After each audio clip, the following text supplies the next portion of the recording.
Watch me. His name is Watch me. Al Sharpton. I got it. Hey! From New York at the airport on his way to Atlanta, Reverend Al. Good morning. Good morning, and I'm on my way to Atlanta for the National Conference of Black Churches.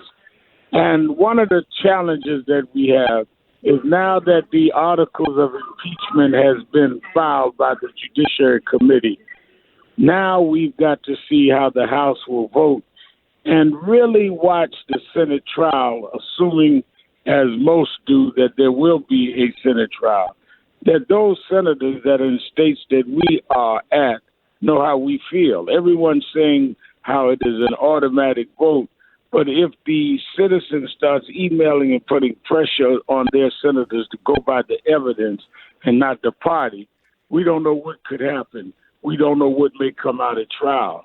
When you have a president that last night went to Pennsylvania and called the FBI scum for investigating him and Russia when there was a clear report by the Inspector General that there was a basis for the investigation, we're looking at the total upheaval of government.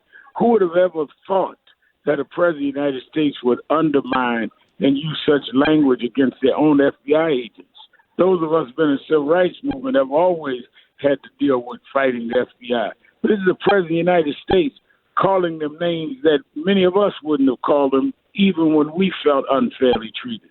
So we're looking at someone that wants to totally disassemble the way this country has been built and established on a premise that is not fair and equal for all. We must be vigilant. Don't look for Santa Claus to come down the chimney. Start putting some justice in the furnace and let's fire this country up. That's right, Reverend Al. And this will be the last commentary before I leave the airways. Reverend Al, it's been a good ride, man. And it's been a good ride. You rode us a long way, and you should be proud. And your speech the other night in Atlanta, in Washington rather, about the rest of your life you're giving toward historic black colleges.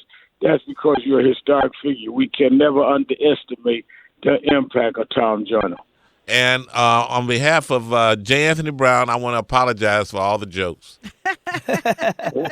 Well, that's all right. I'll see him on the judgment date. The St. Peter will ask me for a reference.